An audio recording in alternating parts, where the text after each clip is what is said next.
نائب ضرغام المالكي تفضل. يا الله، شكرا سيادة الرئيس.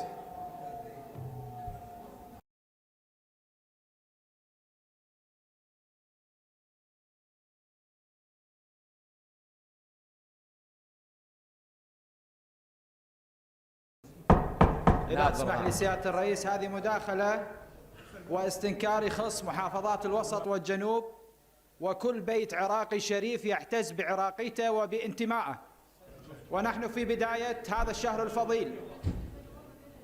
ربما هذا أول شهر فضيل، أول رمضان نكون جالسين تحت هذه القبة.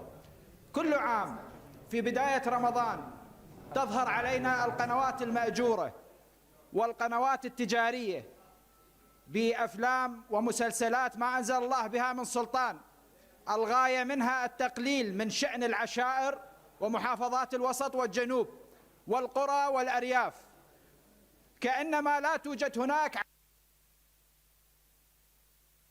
رخصتك، كأنما لا توجد عوائل أصيلة، كأنما لا يوجد عراقيين. يظهر ممثل لا يعي شيئا، حلقة لين يتكلم على عشائر الوسط والجنوب وعلى بيوتنا الأصيلة باستهانة وبأمور ما تليق بتاريخ الجنوب. ليش ما يطلع مسلسل عراقي يسولف لنا عن الطوب أحسن لو مقواري اللي هوست به أجدادنا بثورة العشرين؟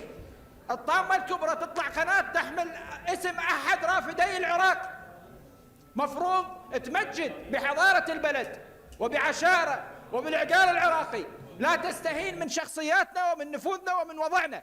لذلك نستنكر وما نسمح. اليوم نعبر بصوتنا تحت قبة مجلس النواب كممثلين عن الوسط والجنوب باستنكارنا على هذه القنوات المأجورة، لكن مرة ثانية لا والله نطلع بعشائرنا وبأسلافنا ونسد كل قناة تتجاوز على الوسط والجنوب وعلى عوائلنا الكريمة.